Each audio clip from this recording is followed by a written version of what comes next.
da religiosidade do nosso povo negro ou do nosso povo autóctone que aqui estava no país quando da chegada dos europeus, criaram, constituíram como resistência cultural e resistência de identidade. Então, esse solo abençoado não é verdadeiramente a nossa riqueza. A nossa riqueza é o nosso povo trabalhador, resiliente, nosso povo que tem condição de receber uma empresa como a Home Run, de receber uma empresa como Brasil Iron, ou de receber qualquer empresa que queira investir no nosso estado, porque nós temos a compreensão e o acúmulo de conhecimento e o acúmulo de trabalho que nos permite dizer que a Bahia é, sem dúvida alguma, o melhor estado brasileiro para você investir em mineração. Então, para que a gente não delongue-se demais, vou passar a palavra agora para Emerson, da Brasil Iron, para que ele faça a sua apresentação em 10 minutos. Bom, primeiramente, boa tarde a todas e a todos. Boa tarde aos nossos companheiros aqui de painel. É um prazer muito grande poder estar aqui na Exposibran, ter essa oportunidade de dialogar com tantas figuras entendedoras deste universo de mineração. Vejo na plateia tanta gente que conhece desse mercado e desse cenário de forma tão profunda e com grande experiência. Agradecimento especial à CBPM por ter, junto com o IBRAM, a quem também agradeço fortemente, ter trazido para a Bahia essa Exposibran, que eu acho que já ficou claro que será inesquecível para todo o sempre nas edições de Exposibran. Antes de falar, trazer propriamente dito aqui as informações que nós vamos dialogar e trazer com todos aqui, eu queria pedir para passar um vídeo inicial, onde traremos aí um resuminho de 1 minuto do projeto Ferro Verde da Brasil Iron, e aí a gente pode falar um pouco mais e linkar com o tema desse nosso painel, que é de potencial de minerais críticos e estratégicos. Pode soltar o vídeo, por favor.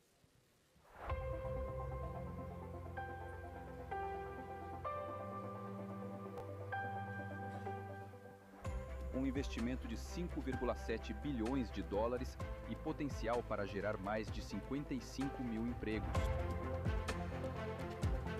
No coração da Bahia, entre Piatã, Jussiape e Abaíra, a Brasil Iron está pronta para transformar a mineração. Com o nosso projeto Ferro Verde, produziremos o HBI, um ferro de altíssima pureza, que é essencial para a descarbonização da siderurgia global. Vamos usar tecnologia de ponta para garantir uma operação eficiente e sustentável. Com um produto com alto nível de pureza, produção em larga escala e energia limpa, vamos posicionar o Brasil e a Bahia como referências globais em descarbonização da indústria do aço. Com 17 projetos ESG apresentados no estudo de impacto ambiental e 3 deles já iniciados.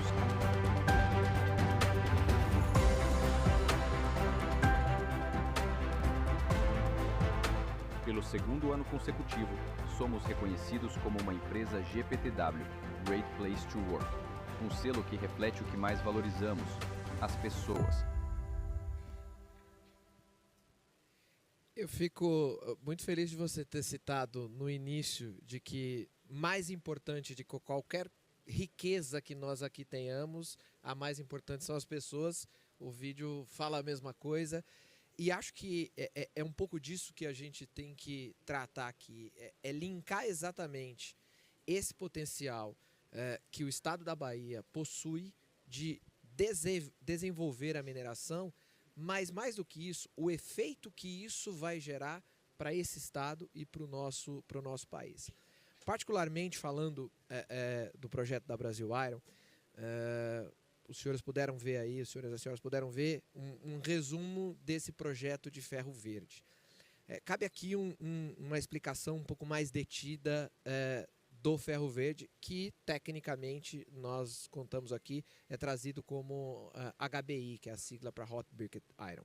Por que nós chamamos de verde? Primeiro porque ele é verde para trás, que é de todo o seu processo de formação. Esse produto será realizado, será desenvolvido no estado da Bahia com um processo totalmente, eliminando totalmente qualquer possibilidade de emissão de gases de efeito estufa na atmosfera. de imediato ele já sai com utilização de energia renovável para toda a sua cadeia, para todas as suas partes de operação. Ele é um projeto que não vai utilizar caminhões no seu transporte interno, tudo será feito por correias utilizadas com energia renovável. E ele é verde para frente pelo resultado que ele trará com o seu produto final. Já se falou muito na abertura e ontem, durante o dia, da participação da mineração, da importância da mineração neste processo de emergência climática pelo qual nós passamos hoje. Para quem leu os jornais ontem e hoje, já vimos aí novamente um prognóstico bastante pessimista da possibilidade de conseguirmos manter aquilo que foi acordado no Acordo de Paris, que é não aumentar a média de temperatura global acima de 1,5 grau. Muitos já estão pessimistas com isso. E como é que a gente atinge isso? Dentre outras formas, ou uma das principais delas, é reduzindo exatamente essas emissões. E se nós formos olhar a matriz energética global, encontramos ali na indústria do aço, na indústria de base, de todas as estruturas que são geradas, desenvolvidas e construídas ao longo desse planeta, mais de 8% de todas as emissões de CO2 saem exatamente dessa indústria. Então é um fator-chave que traz como consequência esse aumento dessas emissões de CO2. Qual é a solução para isso? Então é transformarmos o processo de fabricação do aço sem a emissão desse CO2, sem a emissão desses gases de efeito estufa. Só que aí a gente cai num dilema. A quantidade de energia que é empregada para a transformação do ferro em aço, ela demanda um forno a carvão. A partir do momento que o forno é a carvão, obviamente, esse processo vai gerar esse efeito negativo na atmosfera. Qual seria a solução? Trocar para o forno a energia renovável, o forno de arco elétrico. Só que não é qualquer tipo de ferro, não é qualquer tipo de matéria-prima, não é qualquer tipo de insumo que consegue ser transformado em aço a partir de um forno de arco elétrico. Não só não é qualquer um, como é raro você encontrar na natureza um minério de ferro que tenha características que permitam isso. Hoje, aponta-se que de todo o minério de ferro do mundo, todo o minério de ferro global, apenas 3% possui característica necessária para um beneficiamento que permita, na ponta final, termos o produto capaz de ser transformado em aço verde. E aí a Bahia é abençoada, como o presidente Henrique Carvalhal falou. Aqui na Bahia nós temos em grandes quantidades exatamente este produto, este tipo de minério de ferro no solo, com características necessárias para ser apto a passar por todo esse processo e lá na ponta final se transformar naquilo que é o que a indústria toda gostaria de ter, que é o aço verde, que é um aço para ser utilizado na construção civil, na construção de automóveis, ou seja lá o que for, que não gere dano ambiental, que não gere emissão de gases de efeito estufa na atmosfera. Evidentemente que é necessário ser feito um processo de beneficiamento e é aí que está o projeto que foi apresentado aqui, que basicamente constitui uma primeira planta de beneficiamento na região de Piatã, Abaíra e Jussiape, no centro-sul do estado. Dali esse primeiro produto vai ser enviado para a região de Porto e na região de Porto nós faremos outras 2 etapas de beneficiamento até a produção do ferro verde. Isso nós estamos atendendo, primeiro, uma demanda também governamental, seja do governo do estado quanto do governo federal, para que nós tenhamos não a exportação do minério de ferro em seu estado mais primitivo, mas tenhamos um beneficiamento aqui no estado. E é por isso que a gente vê esse número que muitas pessoas assustam, 55 mil empregos gerados ao todo. Sim, porque nós estamos falando de 3 plantas de uma operação de mina e de um ramal ferroviário. Este é o resultado que se percebe a partir do momento em que você não faz só a exportação do minério de ferro trazido de dentro, trazido do solo e já mandado para fora. Quando você faz essas etapas de beneficiamento aqui no Brasil, você gera esses efeitos. E é esse o processo que, em parceria com a CBPM, em parceria com o governo do estado, nós, a partir de 2026, iremos iniciar a implementação e, a partir de 2030, completaremos esse processo de implementação para iniciar a produção propriamente dita. Os senhoras viram um investimento bastante alto, 5,7 bilhões de dólares. Só a planta, a terceira planta que faz essa transformação, ela já custa mais de 1 bilhão de dólares. E aí fica a pergunta, mas tem público para isso? Tem mercado para isso? O mercado global vai bancar esse produto com um estágio de beneficiamento muito maior e com valor agregado muito maior? Eu dou 2 dados apenas que mostram isso. Primeiro, existem duas empresas hoje que já adquiriram 10 anos da nossa produção. Nós vamos começar a produzir apenas em 2030, mas os primeiros 10 anos de produção já foram acertados a sua comercialização, porque haverá uma demanda muito grande para esse produto e um déficit que o mundo não vai produzir.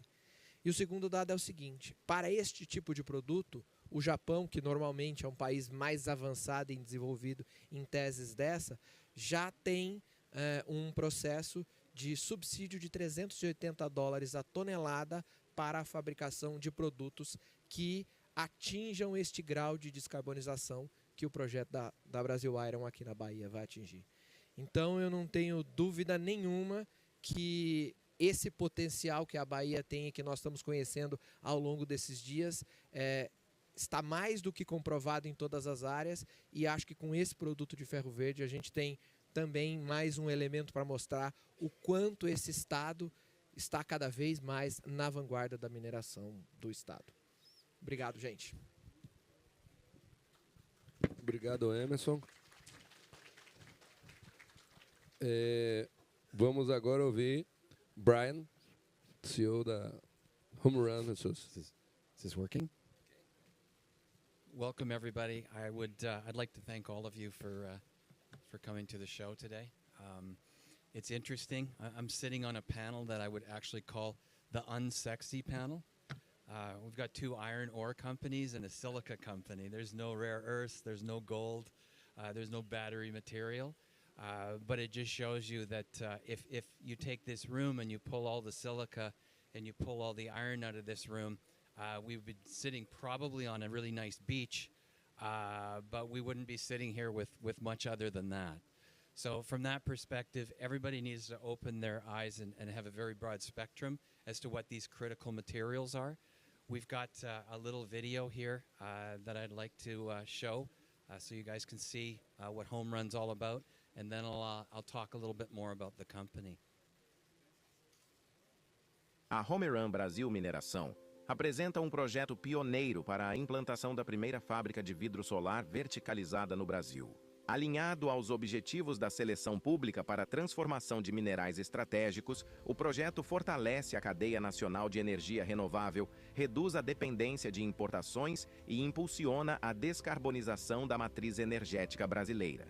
O vidro solar, fabricado a partir de sílica de alta pureza, atenderá a uma demanda crescente por energia solar no país e no mundo. Segundo a ONU, 88% dos gases de efeito estufa emitidos nos últimos 10 anos são provenientes da queima de combustíveis fósseis. A mudança para fontes renováveis não é mais uma opção, é uma necessidade urgente. A energia solar, limpa e abundante, é uma das respostas mais viáveis para reverter este cenário e garantir um futuro sustentável. O projeto se destaca pela inovação tecnológica. Produção de vidro solar com sílica de ultra alta pureza, sem necessidade de antimônio, reduzindo impactos ambientais. Desenvolvimento conjunto de novas tecnologias de purificação com a UC Davis. Utilização de tecnologia de perovskita para aumentar a eficiência dos painéis solares. Com acesso a uma das maiores jazidas de sílica de alta pureza do mundo, a Home Run está pronta para transformar o futuro da energia solar no Brasil. Este é um marco para o posicionamento do Brasil como líder na nova economia verde.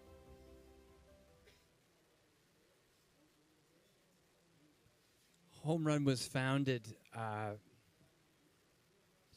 Run was founded by its founders in order to take advantage of what is truly one of the world's most unique silica sand assets. And I don't just mean that relative to Brazil, I mean that literally relative to the whole world. Our friends at CBPM have helped us along the way here to put our assets together relative to a lease agreement and a partnership. And we now have the mandate to take that asset and turn that into a globally utilized asset relative to both solar and energy storage. The business plan per se covers 4 general areas that silica services. One is industrial silica, servicing the domestic market where the silica fits in. The second is what we call ultra pure. This is silica that currently doesn't exist in Brazil. We will bring in processing technology right next to the resource in Belmonte in Bahia in order to take that silica to a world-class level relative to producing products in the technology and energy space. The third element of the use of that silica is to take that silica and put it into a solar glass plant. What is unique about that silica is you literally can dig it up and put it almost directly into a furnace with no processing. And the reason behind that is the iron content of that silica in Belmonte is the lowest iron content of almost any silica sand in the world, if not any silica sand in the world. What that means is that we have less processing, but a bigger part of that is we don't have to put dangerous elements into the solar glass in order to make the solar glass more efficient. Current solar glass uses antimony to reduce the effect of metals, in particular iron, in the efficiency of that solar panel. For instance, the Chinese have 120 ppm hurdle rate. Our silica that Mother Nature put in Belmonte in Bahia, a critical material, has roughly 10 ppm when you clean it properly and put it into the furnace. So that not only positions us as very clean and very green and very efficient, but it also positions us where we don't have to use antimony. So there's an economic saving in that process as well. And the Europeans are now regulating antimony within the solar glass industry. The Americans are following that. And Brazil will be a leader in that because its first solar glass facility, actually I'll correct that, its only solar glass facility will be antimony free from day one. And that's a first in the world. So not only is this a unique silica resource, but it creates a unique solar glass business. And Brazil, as we all know, is one of the world's leaders in solar glass. Last year, number 4 in the world for solar glass installation. So the domestic market is perfect relative to producing solar glass. That glass, all of our production, when we initiate production in early 2028, will actually go and be sold into the solar module manufacturers of Brazil. So we'll actually have to expand by the time we open the factory. I think that's a success, right? That would be a success, yeah. So from that perspective, we want to lead that. We're also working to bring technologies to Brazil.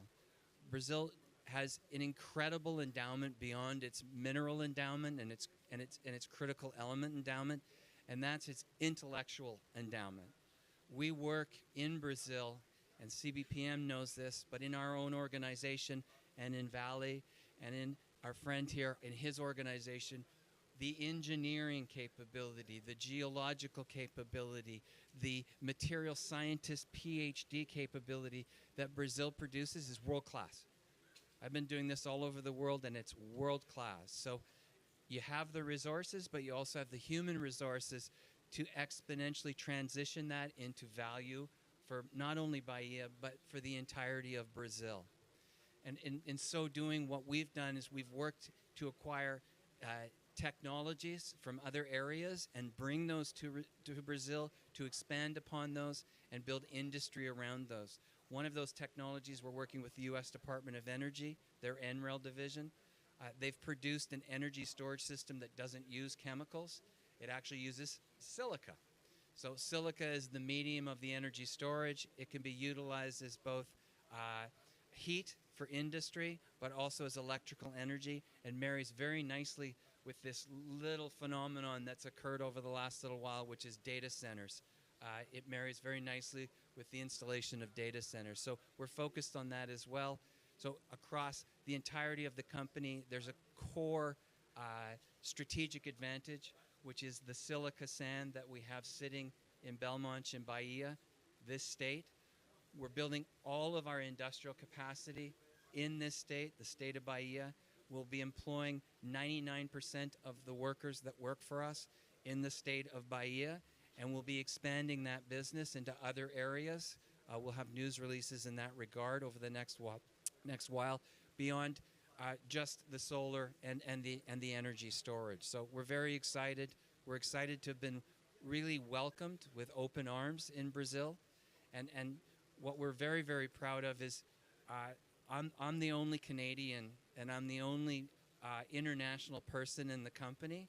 Everybody who works for our company is from Brazil. So from that perspective, we believe in that, and we believe in giving back to the state, and we believe in giving back to the country of Brazil. It's your resource. You deserve the advantage. Thank you.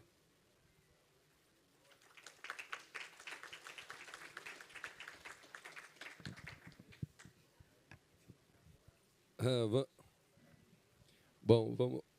Tá sendo som, não? Alô, agora, vamos. Bom, vamos ouvir agora nosso amigo Alfredo Santana, diretor da Vale Metals Basic. Só testando aqui. Obrigado. Primeiramente, agradecer o convite para estar aqui hoje e parabenizar pelo evento. A grandiosidade da Expo Ibram, primeira na Bahia. Então, parabenizar o IBRAM por toda a coordenação e pela grandiosidade do evento. Eu vou tentar dividir minha fala aqui em alguns momentos. Eu vou deixar para passar o nosso vídeo no final. E eu queria trazer primeiro, esclarecer um pouco mais o momento que a gente está vivendo na Vale Metais Básicos, explicar um pouco dessa nova estrutura, do motivo que a Vale decidiu fazer esse movimento. Acho que isso vai ser importante. Quero destacar um pouco também como a gente está estruturado globalmente, e vou ter um foco muito grande em como as nossas operações estão estruturadas no Brasil e o nosso portfólio de investimento olhando para frente. E no final trazer um pouco dos desafios, né, que como indústria nós todos enfrentamos e temos que trabalhar junto com o IBRAM, com os órgãos licenciadores no Brasil, para realmente destravar o grande potencial que a gente tem, tanto no endowment, tanto dos recursos e reservas que a gente tem no Brasil como um todo, mas de uma forma geral, né? Então, começando então primeiramente, há aproximadamente 2 anos atrás, a Vale decidiu que a gente precisava ter um foco diferente no nosso negócio de minerais críticos para a transição energética, que basicamente a gente está falando da forma que a gente chama de metais básicos, a gente está falando principalmente do cobre e do níquel. Então a gente começou um processo de carve-out dentro da empresa, dentro da Vale, e hoje nós somos uma empresa autônoma, a gente tem um board dedicado e a gente tem um grupo de executivos, do qual eu faço parte também, dedicado especificamente para trabalhar com os minerais críticos. Porque definitivamente a mineração de cobre ou a mineração de níquel, por exemplo, que é muito mais verticalizada, né? Quando a gente fala do Canadá, as nossas operações de níquel elas começam nas minas underground e terminam na refinaria. Então você tem um processo de verticalização. No caso do cobre é diferente, a gente termina vendendo o concentrado de cobre, né? Então assim, a gente tem dinâmicas diferentes dentro da indústria. Então a gente fez esse movimento. Hoje a gente iniciou as nossas operações e no ano passado a gente teve uma mudança significativa no nosso conselho e na nossa forma de operar. Então a gente tem um novo CEO da companhia, que é o Sean Usman, e a gente começou com o executivo, praticamente todo o executivo novo no ano passado. Nesse momento eu acabei assumindo todas as operações globais de metais básicos, e a gente definiu que, para que a gente buscasse ser mais ágil, para que a gente conseguisse estar mais próximo da base, 4 pontos eram fundamentais. Então, 4 pontos estratégicos-chave para a nossa empresa, né? Crescer o nosso valor globalmente, então um foco muito grande em crescer o nosso valor, principalmente expandindo as operações e projetos de cobre, focado no Brasil e trabalhando o nosso portfólio de níquel e nossa eficiência de níquel, né? Excelência em mineração responsável, em sustentabilidade, foi o que a gente falou. Não existe mais esse conceito de uma mineração que não seja responsável, né? Empoderamento do nosso time em campo. Então a gente passou de uma organização que era um pouco mais centralizada para uma organização mais descentralizada, onde hoje eu tenho 6 unidades de negócio, 3 no Brasil, 3 no Canadá, e essas unidades de negócio elas têm a responsabilidade como se fossem CEOs locais, né? Assim, a responsabilidade total pelo P&L daquela operação, o que é fundamental para trazer valor, e o corpo executivo garantindo o que foi dito hoje mais cedo em algum painel, no painel aqui de segurança de processo, o que a gente chama dentro da companhia de segunda linha de defesa, que é o empoderamento das operações, mas ao mesmo tempo com o cheque das funções dentro do nível correto para garantir que todos os estándares estejam contemplados. Então a gente fez esse movimento no ano passado, foi um movimento muito, muito positivo do ponto de vista, inicialmente a gente teve um pouco de receio, você faz uma movimentação desse tamanho, mas a gente tem visto um movimento muito positivo. Então onde que a gente está no momento? Assim, o ano de 2025 tem sido um ano extremamente positivo para os metais básicos, né? A nossa produção de cobre avançando grandemente, nossa produção de níquel também, ferro-níquel, vou falar um pouco mais à frente, e o grande foco agora nos projetos, né? Então, a gente tem hoje 3 grandes operações no Brasil, Salobo, né, que é Salobo e Sossego, são as grandes operações de cobre. A gente tem a operação de Onça Puma, que é a operação de ferro-níquel. Nós temos uma grande operação em Sudbury, em Ontário, no Canadá, que a gente chama de polimetálicos. O ore body, o corpo mineral que a gente tem em Sudbury, ele tem uma qualidade extremamente positiva, que você tem níquel, cobre, ouro, platina, prata, você tem inúmeros minerais.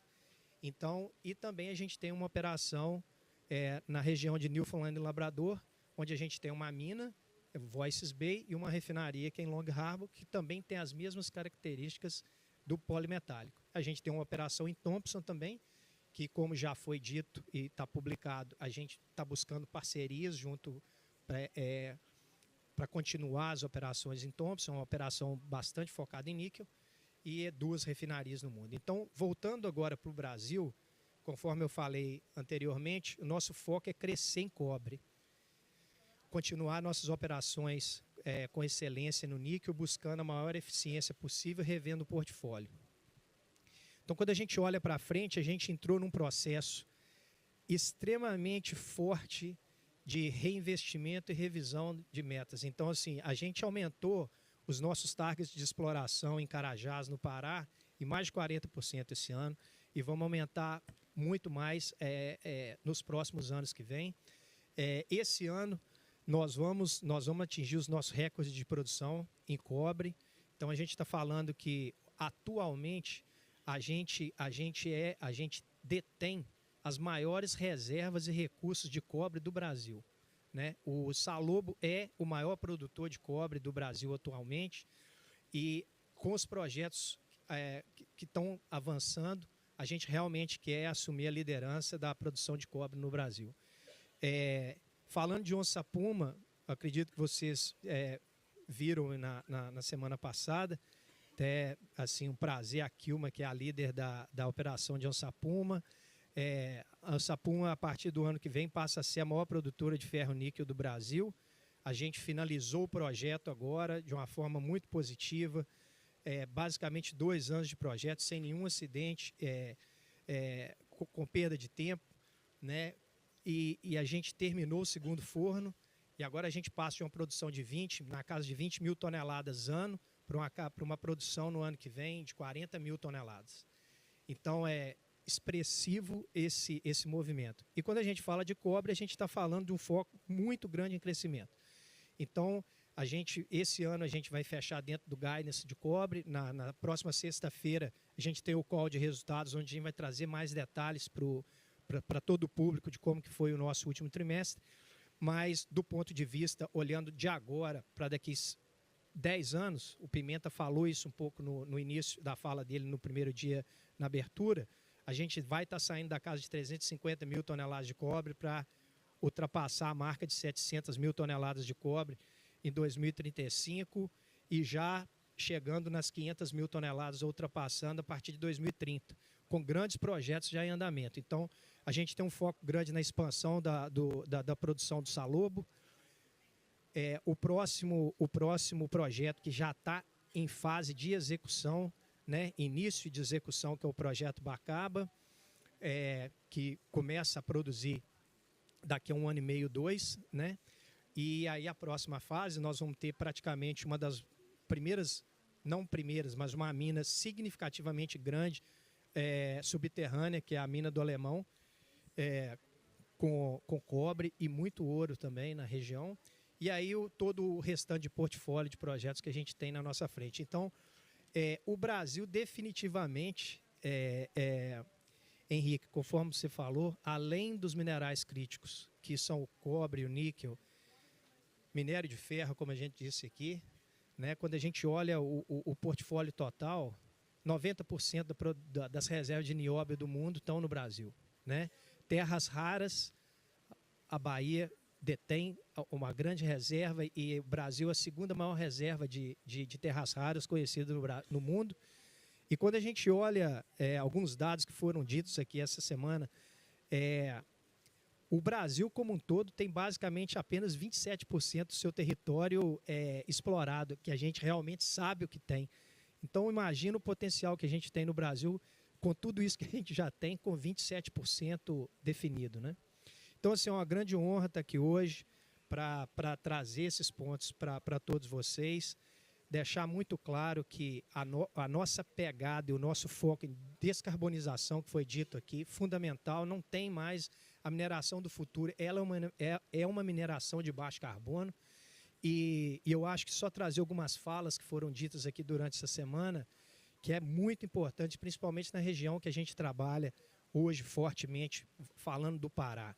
A mineração responsável, conforme foi dito aqui, né, pelo Emerson, ela é um grande suporte de sustentabilidade e proteção ambiental. A mineração ilegal é outra conversa, mas a mineração responsável, a mineração com todos os parâmetros corretos, ela incentiva a preservação do meio ambiente, e a utilização de áreas são extremamente menores do que toda a preservação que a gente tem ao redor.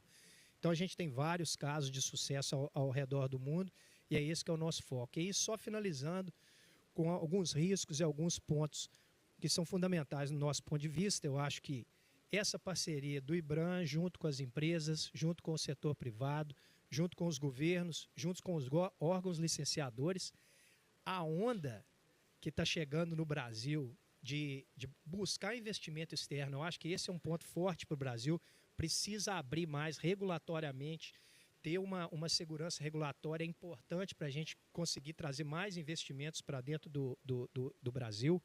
Essa revisão de como a gente simplifica, sem perder a força, a responsabilidade ambiental é fundamental, isso tem sido discutido abertamente no mundo como um todo.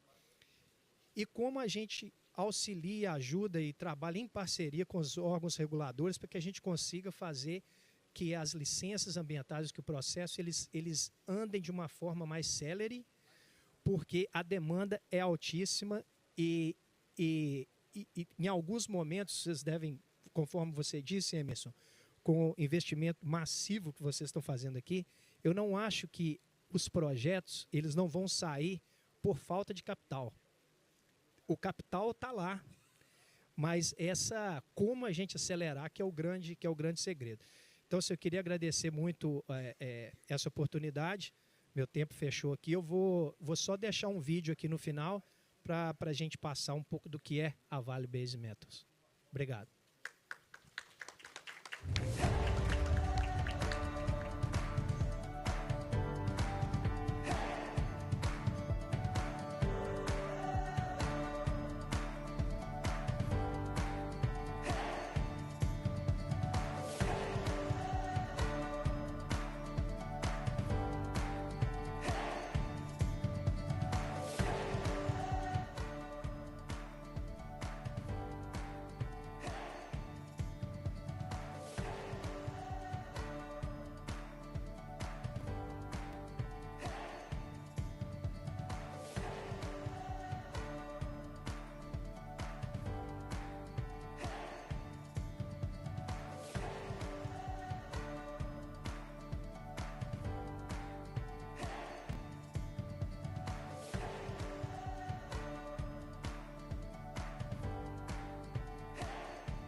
Bom, muito bem. Antes da gente trazer as perguntas aqui que foram já formuladas pela nossa plateia, eu queria fazer rápidos comentários, né? O primeiro, inclusive, viu, Alfredo? Você falou que nós temos 27% do território brasileiro ainda num nível muito incipiente de conhecimento, mas temos 27% e tal. Agora, você imagine que nós temos ainda todo o mar, né, o continente brasileiro que se expande pelo mar, ainda a ser desenvolvido.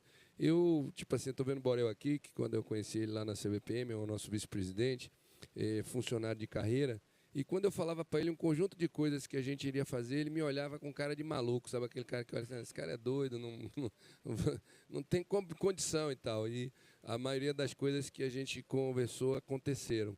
Então, eu queria dizer para vocês que quando alguém falou em pré-sal, explorar petróleo no mar, muita gente achou que isso era maluquice, que isso não era possível, que isso não teria fundamento. Então, acho que a Exposibran, inclusive o debate sobre a mineração, a gente também tem que estar com um olhar focado para o desenvolvimento de pesquisa, de prospecção, desenvolvimento de mineração no mar. Né? A economia do mar é algo muito importante para o nosso país, a gente precisa estar focado nisso. E saibam que a CBPM, é óbvio que uma empresa de 53 anos, pública, que estava num ritmo, na realidade, de extinção, a gente dá um choque, nós não tivemos condição de atender a todas essas expectativas, mas nós chegamos a iniciar processo de pesquisa. Nós temos, inclusive, já áreas requeridas no mar, né, na verdade, a litotâmia, mas a gente já tem ideia do potencial que o mar, né, no nosso litoral tem, e, inclusive, isso fortalece muito as pretensões brasileiras da garantia da extensão do nosso território a partir das riquezas que a gente tem no nosso oceano. Então, viu, Alfredo, a gente precisa, de fato, avançar muito, nós temos muito ainda do que avançar nessa questão da mineração, seja no nosso território, seja no território continental, que está submerso pelas águas do nosso oceano de Iemanjá. Eu queria, antes de iniciar falar, dizer o seguinte: bom, primeiro, fora a Vale, que não gosta muito da CBPM nem da Bahia, a gente, apesar de ter muitos minerais, a gente não conseguiu até hoje ter um diálogo, né, que permita a gente, né, construir projetos juntos, ou até interferir em alguns projetos que vocês possuam, que a gente pode auxiliar a desenvolver. Eu queria só, Alfredo, dar alguns exemplos aqui que estão nessa mesa. Bom, o Brian, eu o conheci trazido por um baiano, que está aqui sentado, um homem negro, da Chapada Diamantina, da Bahia, uma região muito bacana para o turismo, para o desenvolvimento É um lugar muito legal, com grandes rios, cachoeiras, etc. E esse homem negro chegou lá e antes de me encontrar, possivelmente ele rodou, as pessoas não davam muito atenção para ele. Então, quando eu cheguei na empresa que eu encontrei, né, buscando exatamente áreas de sílica, eu levei muito a sério o que ele estava propondo. E aí ele me mostrou que as nossas áreas de sílica estavam sendo utilizadas para a produção de silistone no estado do Espírito Santo. E era fato isso. Uma sílica de alta pureza que estava sendo utilizada para a produção de uma pedra que nem tem tamanha importância. E, pasme, a Bahia possui uma produção de mais de 70% das rochas ornamentais naturais do nosso país. Então, em função disso, nós buscamos recompor, porque a gente respeita contrato. É uma coisa que está na nossa cabeça, assim, a gente assume uma missão, mas a gente tem que respeitar o que foi tratado antes. Então, respeita os contratos, mas nós tratamos os contratos, negociamos, trouxemos de volta e pudemos realizar o projeto de trazer esse investimento da primeira fábrica de vidro solar fora da China, como eu tinha dito antes, fruto das bênçãos dos nossos orixás, mas também de um entendimento de uma política governamental que permite que a gente construa os caminhos para que a gente possa desenvolver projetos dessa envergadura. Não é diferente do caso da Brasil Iron, que eu conheci o Emerson num evento que a CBPM estava promovendo. Todo mundo me dizia que era um projeto fadado ao fracasso, fruto dos erros, de fato, que foram cometidos por qualquer um no momento passado. E eu disse, gente, como é a história, quando ele falou em 5 bilhões e 700 milhões de dólares, eu disse, gente, eu não sei qual é o Estado brasileiro ou qual é o país do mundo que tem condição de abrir mão de um investimento de 5 bilhões de dólares. 5 bilhões e 700 milhões. A Bahia não tem. Então, se teve algum problema, se teve crime, que quem cometeu o crime que pague, que é um outro erro grave do nosso país. As pessoas falam dos problemas da mineração, mas quem cometeu o crime acaba passando para a sociedade uma ideia de impunidade. Então, os problemas que a gente tem nos poderes que devem assumir o seu papel, é preciso deixar claro de quem é a responsabilidade de cada um. A gente não pode punir a mineração por conta de crimes que ocorreram por pessoas específicas que cometeram esses crimes e não foram responsabilizados. Não é por conta de uma tragédia que você vai negar a importância e o papel da mineração. Eu sempre brinquei com meus amigos baianos, não sei se tem algum baiano que é torcedor do Vitória aqui, mas quando o Vitória tomou de 8-0 do Flamengo, aquilo foi uma tragédia. Eu não acho que a gente deva defender o fim do Vitória, porque o Vitória tomou 8-0 do Flamengo, que também não é essas Coca-Cola todas, né? Então, eu queria dizer que não é porque nós tivemos problemas na mineração, que geraram crimes graves, etc., que a gente vai defender o fim da mineração, porque não existe atividade humana sem mineração, não existe, de forma alguma, condições da gente viver sem a mineração. E a transição energética, que é o que nos traz para esse painel aqui, mais do que nunca aponta de que a mineração é a única saída para a salvação do planeta. Então, quando eu conheci o projeto, então nós, enquanto CBPM, mesmo não sendo donos da mina, nós assumimos o processo de coordenar, redimensionar, reapontar, e hoje é um projeto, como já foi dito, fundamental, não só para a Bahia, mas para o país. Então, mais uma vez, Alfredo, me dirijo para você para dizer que estamos de portas abertas para negociar com a Vale. A Bahia é o melhor estado brasileiro para o investimento na mineração. Nós possuímos muito cobre, nós possuímos o melhor níquel do mundo, que é o nosso, assim como a nossa sílica, que o Bran já falou, que nós possuímos o melhor níquel sulfetado, e aqui não é puxação de saco, não. É dizer que se você não vier, vai ter gente que vem e nós vamos fazer os negócios, porque esse povo aqui tem competência, capacidade e vai, de fato, apontar, até por conta, não sei se você sabe, da mudança, né? Nós não somos mais Companhia Baiana de Pesquisa Mineral, nós somos Companhia Baiana de Produção Mineral. Nós estamos hoje já abertos a um conjunto de outras formas de negócio e eu não tenho dúvida de que nós iremos estreitar muito o processo de exploração mineral a partir dessa nova forma de atuação empresarial que a CBPM tem. Tá? Então, assim, eu acho que é um momento muito importante para o nosso país e a CBPM sabe do seu papel. Né? Eu vejo aqui o pessoal da Galvani, estou vendo se não sei se tem mais alguém da Galvani. A Galvani é uma empresa que, quando nós chegamos lá na CBPM, tinha um anel viário em cima da mina da Galvani. Não é isso, Silvia? Tinha uma proibição de 1 quilômetro de um lado e 1 quilômetro do outro lado do anel viário, proibindo a atividade mineral pelo Plano Diretor de Desenvolvimento Urbano do município de Irecê, onde está a mina. Então, ou seja, inviabilizava completamente a mina. Tinha poste da Chesf, tinha poste da Coelba, e nós assumimos o controle de poder tratar isso, e eu queria anunciar para todos que, a partir do ano que vem, a Bahia se torna independente da importação de fertilizantes fosfatados.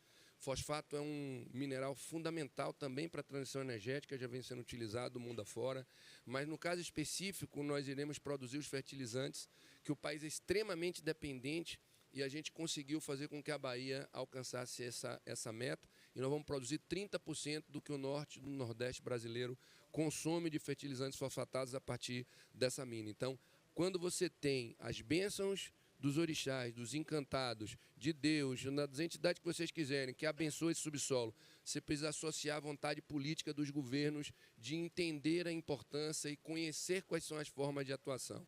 Tá, aqui eu vejo o Milson da Atlantic Nickel, né, quantas dificuldades. Eu me lembro o dia que eles chegaram lá para pegar dados da CBPM, nossos técnicos mensuraram em 700 mil reais ou dólares, não me lembro o valor. Eu disse, não, você tem que receber isso de graça, porque isso vai se tornar benefício para o povo da Bahia. Nós somos uma empresa estatal pública, a gente não visa lucro, o que a gente quer é desenvolver a mineração, é desenvolver as atividades. E está aqui Milson, que depois viemos com o gargalo do fim da mina de superfície, e nós enfrentamos o desafio, se chegou a pensar em vender a mina, e finalmente nós vamos iniciar uma produção subterrânea, garantindo que aquela atividade de produção de níquel sulfetado não seja paralisada, prejudicando milhares de pessoas que estão naquela região.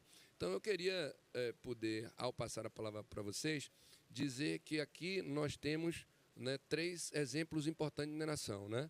2 que a CBPM atuou, ajudou e desenvolveu, e 1 que não quer muita ação conosco. Depois dessa ele vai, pode ficar tranquilo. Depois dessa, não tenha dúvida que ele vai.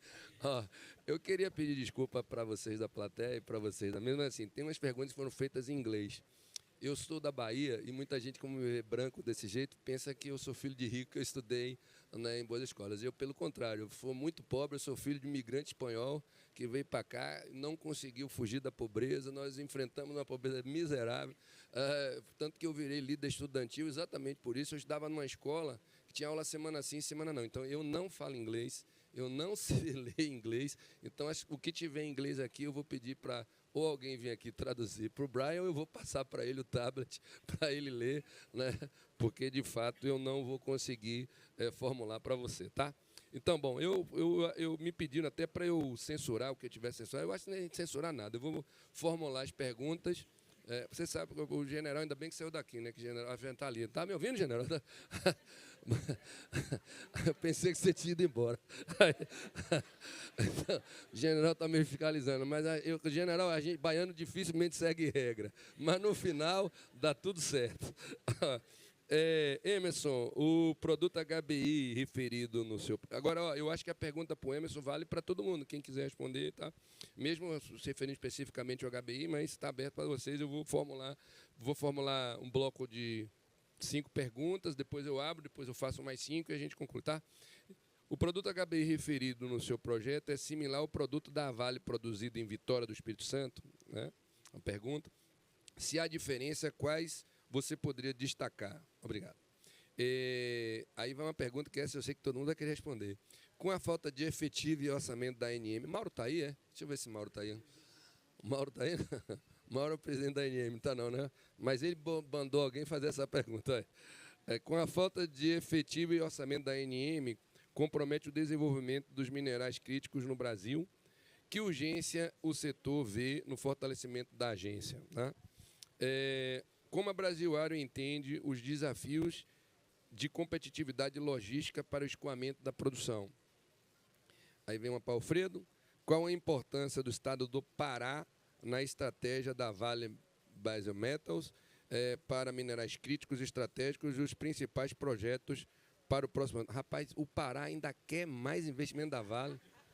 Eu não consigo acreditar que alguém teve coragem de mandar uma pergunta dessa comigo. Pronto, essa você pode censurar, se você quiser. Essa você pode censurar. Eu não censuro, mas realmente a gente tem que... Não é possível que o Pará tenha coragem, né, depois do show de Bel ontem, Depois do show de Luiz Caldas, você realmente não dá para gritar. Mas quais as rotas e portos serão utilizados nas exportações da Brasil Iron e Home Run Resources? Então eu vou passar essas perguntas para eles, depois a gente volta 5 minutos para cada um, tá bom? Tá, se eu esquecer todas as perguntas, você lembra, por favor, de novo. A primeira com relação ao HBI similar ao da Vale. Confesso que eu não posso responder pela Vale, mas pelo que nós tivemos de informação, e o Alfredo pode corrigir depois, por favor, se eu falar alguma coisa que não está de acordo, é muito similar, e até onde nós tínhamos informação, esse projeto da Vale também era uma planta Midrex.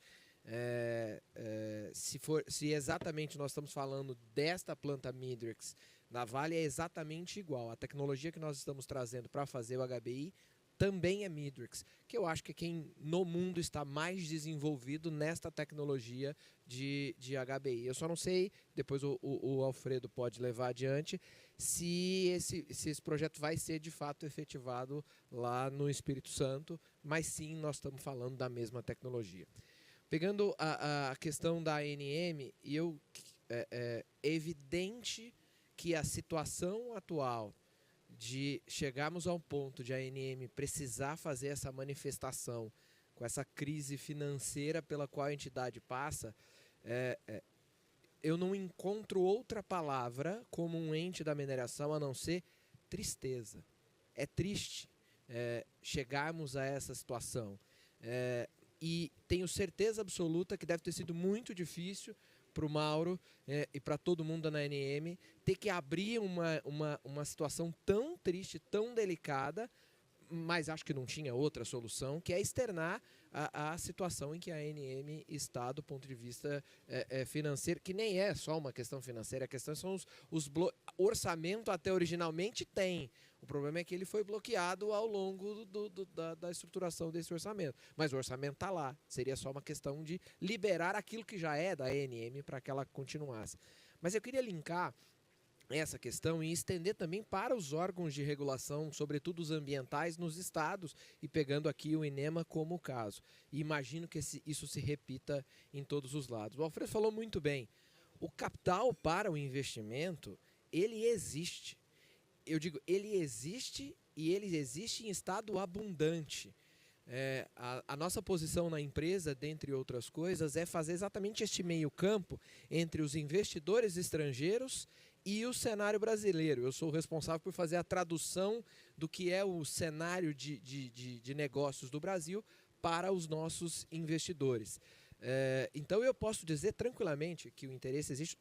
Nós mesmos, dentro do nosso grupo, esse é só o primeiro projeto, há um interesse muito grande em expandir para outras oportunidades das várias que existem, sobretudo no estado da Bahia. Mas a gente cai nesse problema da estrutura das entidades para poder atender. E a gente sabe, e vou tomar o exemplo do INEMA com quem a gente tem um relacionamento, que não é uma falta de vontade de fazer, é falta de braço. É uma falta crítica de braço. Se a gente catar o número de qual seria a quantidade de pessoas que deveriam estar trabalhando como técnicos e a quantidade real de pessoas que estão trabalhando, porque não existe um orçamento maior para fazer, ela é gritante, ela é muito grande. E a gente sabe também da própria dificuldade do governo do estado de bancar essa estrutura. Então, o que eu vejo de solução para essa alternativa era ter um caminho para expandir a possibilidade do INEMA ter parcerias com ou o setor privado ou entidades público-privadas. Exemplo, nós temos aqui no estado da Bahia o Senai Cimatec, que é referência em termos de conhecimento científico e tecnológico.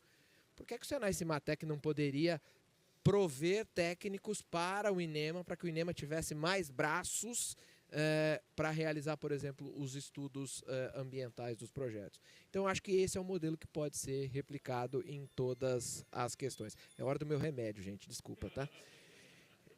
Presidente, qual que era a outra? Tinha mais alguma pergunta que eu tinha que responder que eu já esqueci. O senhor está ouvindo? Ah, tá. A senhora respondeu tudo. Então tá bom, obrigado. Brian? I think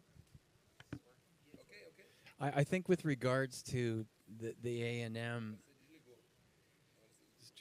It's good.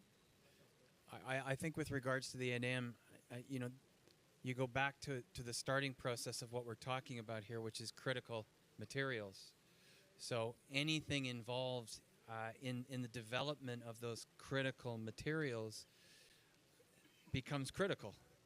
So I think you're doing a disservice to the overall message if you're not treating the entire food chain with that view.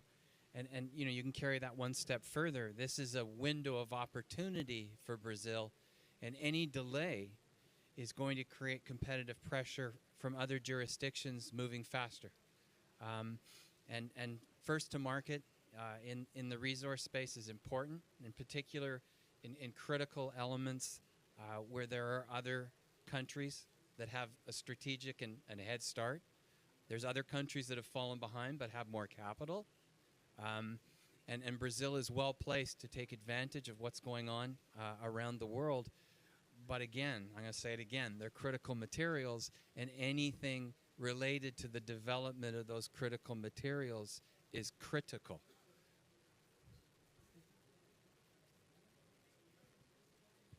Fredo. Ok. Tá ok? Não, eu acho que vou só reforçar um pouco, concordo com o que foi dito.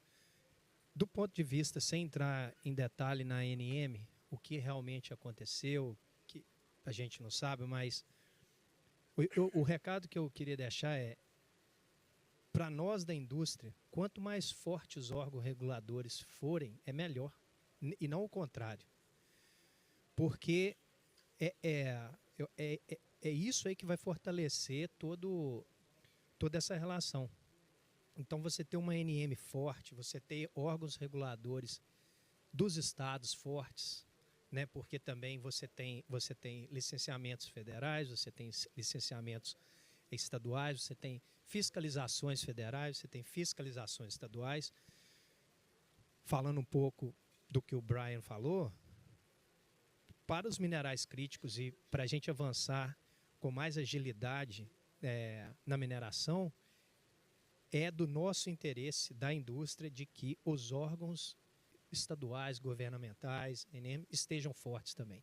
Então, realmente, nós também vimos essa notícia com tristeza, esperamos que, né, rapidamente isso seja resolvido, mas a gente tem que trabalhar em parceria, a gente tem que trabalhar com esse olhar de parceria com os órgãos. Um ponto que eu queria destacar aqui, Henrique, primeiro te parabenizar pela forma. Uma coisa que para mim é fundamental, e eu tenho operações também no Canadá e tudo mais, a gente precisa de ter mais pessoas na posição que você atua, que o Bran faz, que falem de mineração com essa força, com essa vontade, com essa alegria, porque muitas vezes a gente fala de mineração muito para esse público, que já sabe disso. Mas a gente tem que passar isso para frente, a gente tem que levar isso para frente e eu acredito que é esse que é o movimento, né? Assim, buscar os investimentos para o seu estado, para a Bahia, buscar os investimentos para o Brasil e a gente trabalhar junto de uma forma que no momento certo a gente possa estar avançando nos projetos. Então, assim, parabéns aí pela essa força e entusiasmo, que eu acho que é isso que a gente precisa cada vez mais dentro do nosso negócio. A respeito do estado do Pará, realmente o estado do Pará é um estado fundamental para a Vale no momento. A Vale é uma empresa fundamentalmente brasileira, né? Vamos colocar dessa forma, com operações em todo o mundo. Mas quando a gente olha as reservas atuais que a gente tem já dentro dos direitos minerais, realmente o Pará tem uma estrutura bastante forte quando a gente fala de minério de ferro de alto teor e de cobre e níquel também. O que não quer dizer que, como a gente falou, com 27% só do país explorado, a gente não tenha potencial futuro em outras jurisdições também. Mas realmente o Pará é uma âncora importante para a Vale dentro do Brasil. Você precisa conhecer o que a Bahia já tem, viu? E tem uma disputa entre comida também, né, Dani? Comida paraense, comida A baiana. comida paraense é boa, mas a baiana é melhor. Na mineração você pode até ganhar o Pará, mas na comida não vai ganhar, não. Bom, gente, em primeiro lugar, tem algumas perguntas que estão em inglês. Na verdade, eu na hora vou passar o tablet para Brian poder. Eu vou pedir, Brian, que você leia, né, para que os outros debatedores possam também responder se quiserem. E eu vou ler, então, as perguntas que faltam. Eu vou só ler essas perguntas para a gente encerrar esse painel. Vou passar mais uma vez as palavras a vocês. E eu queria pedir que vocês, ao responderem, vocês também já façam as suas considerações finais, tá certo? É completamente diferente. A general está ali me olhando com aquele olhar que vai me levar para a corte marcial, mas nós mudamos aqui o processo. Como garantir um mercado de vidro solar diante de uma forte concorrência da China, a qual diversos subsídios e custos operacionais menores? Isso é uma pergunta. Eu queria, inclusive, poder responder a vocês essa pergunta aqui.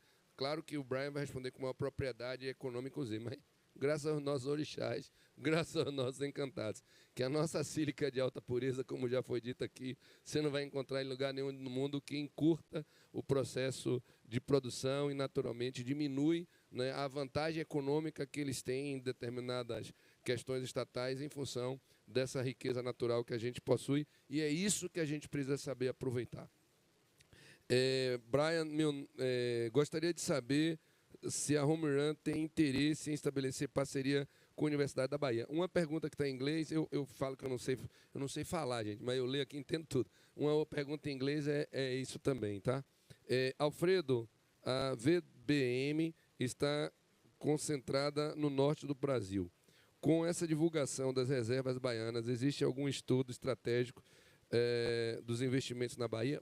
Quem foi essa pessoa? Você que mandou essa, né? Vai ganhar um convite para o show hoje de Tagino Godin e Estaca Zero. E amanhã Timbalada e Olodum. Merece 2 vezes. Alfredo, como que a mineração tem dado atenção aos recursos hídricos para minimizar os impactos ambientais verificados na prospecção de recursos de água? Brian, quais são alguns dos benefícios que a Home Run recebeu para o desenvolvimento de suas operações? Bom, Brian, tem essa pergunta aqui em inglês, eu peço a você, por favor. A primeira, tá? A segunda eu já li em português. Obrigado.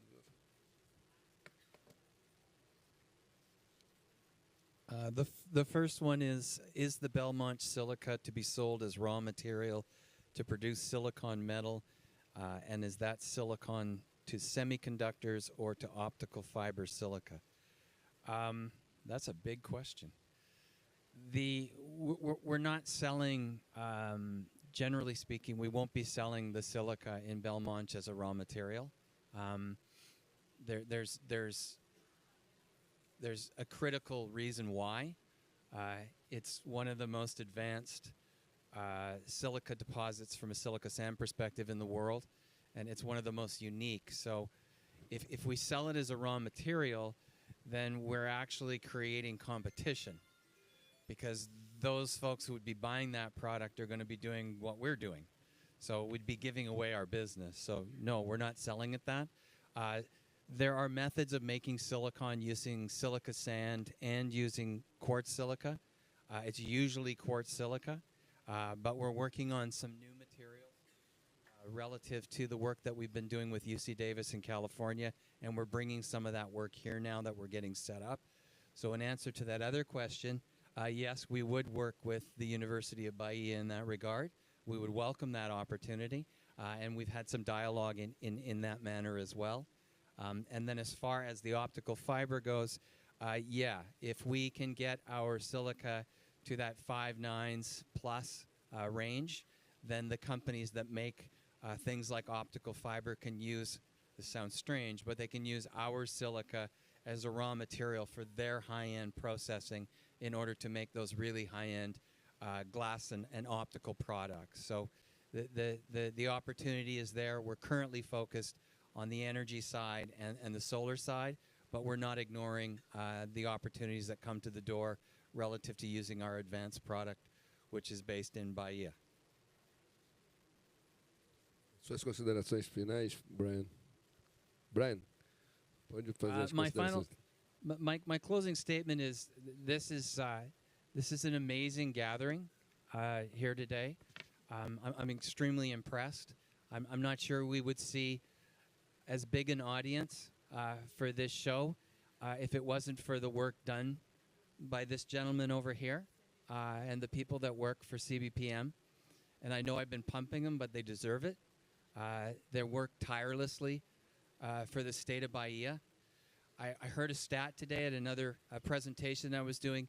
Over its 54 years, CBPM has found 14 or 15 mines that have gone into production. I mean, if that was Valley, you guys would be like a lot better. And so from that perspective, I'd like to say that. I'd like to say thank you very much for welcoming Home Run as part of this. I welcome anybody who wants to contact the company and learn more about what we're doing to get a hold of myself or the other people that work for us. And we're working tirelessly. What we've done in 3 years, less than 3 years, this was an idea 36 months ago. We've been developing this business plan for 30 months. And we're 2 years away, less than 2 years away from building something in Brazil that doesn't exist anywhere in the Americas, utilizing a resource in Brazil that doesn't exist anywhere to that grade in the world. So we're excited about being part of this. My wife's Bahian, so I have to say everything good about Bahia, and I'll end with that. But thank you very much for welcoming us to this opportunity. Obrigado, Brian. Para nós é uma honra muito grande poder ter construído um projeto em parceria com a Home Run, que é uma empresa que trará não só grandes benefícios para a tecnologia da Bahia, do Brasil, mas do mundo, né? Em função das perspectivas que a gente tem, mas também pela pessoa humana que você é e pelo grupo que a Home Run tem aqui, né? Então, aqui agradecer também a presença de Antônio, que foi esse homem que, na verdade, fez essa ponte e possibilitou que a gente construísse essa história bonita. Não precisa piscar para o chefe, não. Vamos ouvir agora a Emerson. Bom, eu lembrei qual era a outra pergunta que ainda não tinha sido respondida, era com relação à logística. Eu diria que não há outra palavra que não fundamental e crítico. Acho que a Vale ensinou ao Brasil que a logística é uma peça que não pode ser dissociada de nenhum projeto de mineração.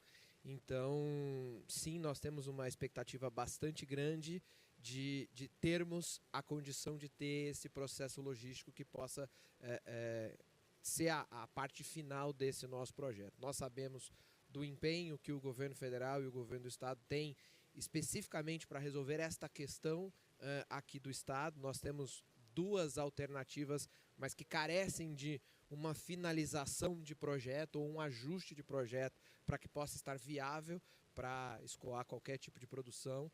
Então, nós acreditamos e torcemos para que isso aconteça e sabemos o esforço que tem sido feito para que isso aconteça. A segunda coisa, pode até soar um pouco estranho, porque eu estava aqui falando de ferro num painel de minerais críticos e estratégicos. Se nós formos olhar, pelo menos na lista aqui no Brasil dos minerais críticos e estratégicos, o ferro até então não está lá. Tem notícias recentes agora da imprensa que há uma conversa para que haja essa inserção do ferro nisso. Eu acho que é a decisão mais inteligente que possa ter, porque ele é tão crítico quanto estratégico, pois ele é a base de tudo, é a base de todas as construções. E eu reitero que acredito nisso, que é a decisão correta, e ainda reforço, sobretudo, o ferro de redução direta, o ferro de alta pureza, porque esse é ainda mais crítico, dado que não tem na abundância do ferro normal. Então, tomara que isso vá adiante, tomara que isso possa ser inserido na Política Nacional de Minerais Críticos e Estratégicos. Fazer só um adendozinho naquilo que o presidente Carvalhal falou. Eu sei que você não quis dizer isso, mas só para ficar claro, no nosso processo não havia crime ambiental. Ele citou como exemplo, né, de que houve problemas? Houve.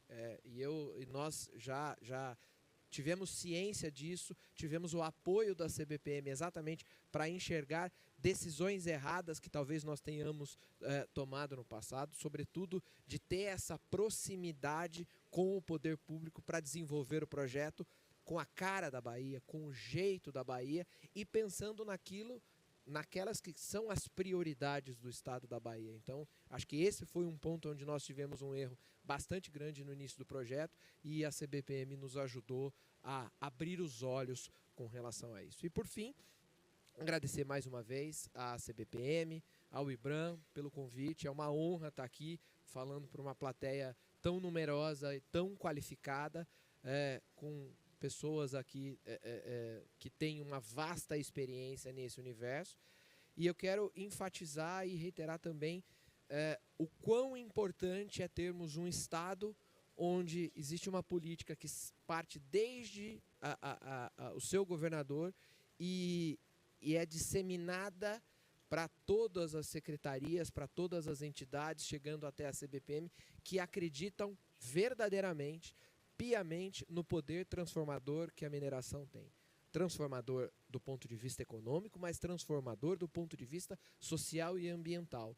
E para quem tem um empreendimento no estado da Bahia, como nós vamos desenvolver, ter esse tipo de feedback, ter esse tipo de reflexo e de apoio do poder público é muito gratificante e nos entusiasma a ir cada vez mais. Isso eu posso dizer, sem medo de errar, que nós temos na Bahia, como talvez dificilmente há em outro estado, um apoio tão contundente, e essa Exposibram é a prova disso.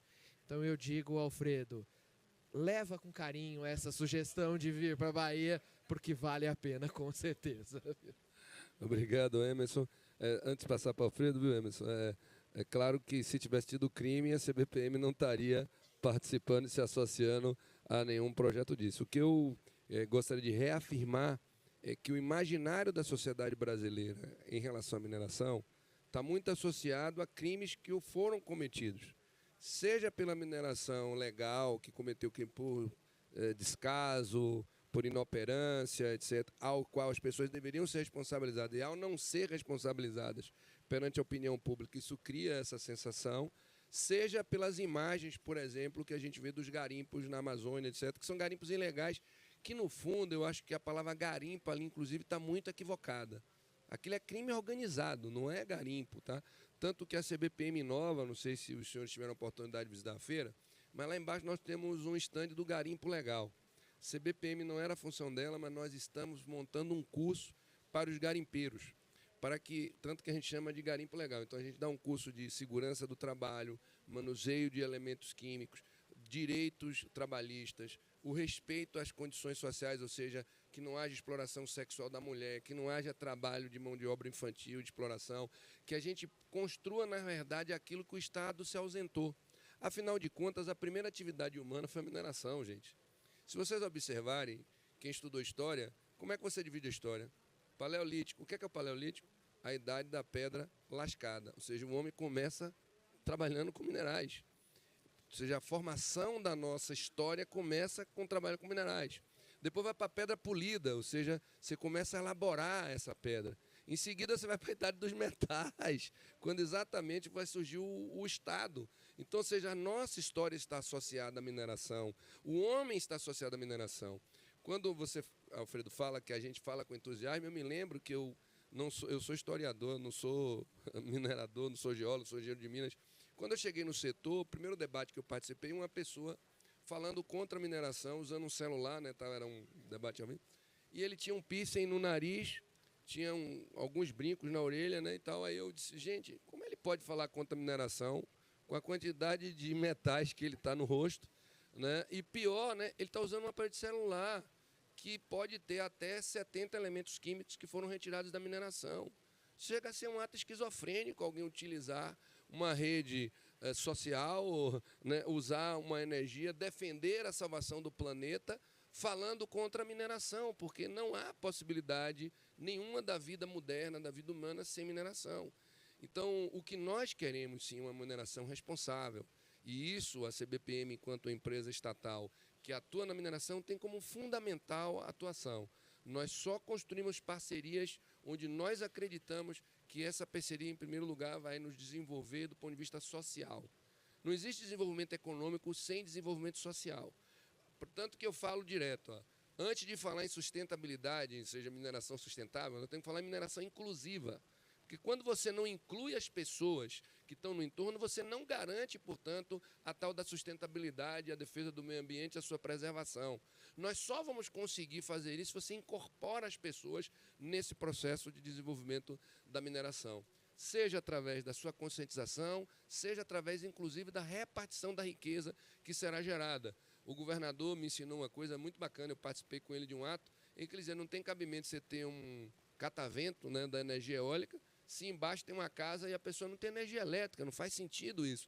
Então não adianta o cara estar andando descalço em cima de uma terra que embaixo tem uma riqueza no subsolo gigantesca, se ao retirar essa riqueza do subsolo, esse homem continua andando descalço. Se os seus filhos não têm acesso à educação, não têm acesso à saúde, não têm acesso à plena cidadania. E o que falta muitas vezes no nosso setor é exatamente essa capacidade de dialogar com a sociedade. Eu vejo muitas empresas que se instalam no nosso estado, muitas delas vêm estrangeiras, etc. Então, tem um curso de cricket muito bacana na cidade do interior da Bahia, mas eu acho que o nosso pessoal não é muito chegado a cricket, não. Então, ou seja, é preciso que a gente entenda o diálogo acerca do que é que, de fato, nos permite ampliar essa relação com a sociedade. Fazer com que ela, então, a CBPM é uma porta também muito importante para fazer esse diálogo, para poder trazer a sociedade para a construção coletiva do desenvolvimento da mineração, porque a mineração é interesse de todos nós. E tem uma coisa também muito fundamental que todos aqui precisam sair com isso na cabeça. A tecnologia vai avançar, isso é um fato inexorável. E o que ocorre é que o que hoje é mineral estratégico, o que hoje é mineral crítico, será que será daqui a 50 anos? Será que será daqui a 30 anos? Então, nós não podemos perder a oportunidade agora de extrair exatamente esses minerais do nosso subsolo, porque o mundo precisa deles. Porque se a gente não os extraí-los, se a gente não conseguir entrar nesse mercado, se a gente não conseguir disputar ele, possivelmente outros países vão fazê-lo e, acima de tudo, a tecnologia poderá construir outras alternativas que irão nos colocar para trás de novo. Então, aqui na Bahia, a gente tem um ditado, não sei se no Pará tem, mas aqui na Bahia tem um ditado que diz assim, a gente não pode deixar o cavalo passar selado. Quando o cavalo passa selado, você monta nele, que se ele passar selado, ele não volta mais. Então, eu estou o tempo todo, eu tenho 2 anos no setor, o cavalo está passando selado. A gente precisa montar nesse cavalo. A gente precisa montar nesse cavalo com o conhecimento daquele vaqueiro que sofreu ao longo de uma seca, que sofreu ao longo de um processo histórico excludente e que aprendeu com essas adversidades como domar esse cavalo, como não só montar nele, mas montar, controlar, dominar e fazer com que ele vá para o lugar que esse vaqueiro quer. Esse é o nosso desafio e é por isso que a gente está aqui debatendo isso. Alfredo, com você. Não, muito obrigado. Vou ser breve. Eu acho que você tocou em vários, Henrique, vários pontos que para mim são fundamentais. Quando a gente nessa brincadeira sobre aonde, em qual empresa vai estar, o Estado, eu acho que tem uma coisa muito importante quando a gente olha para frente o potencial do Brasil. Voltando na questão de que a gente tem um subsolo ainda inexplorado e basicamente explorado pelas empresas. Então, o mapeamento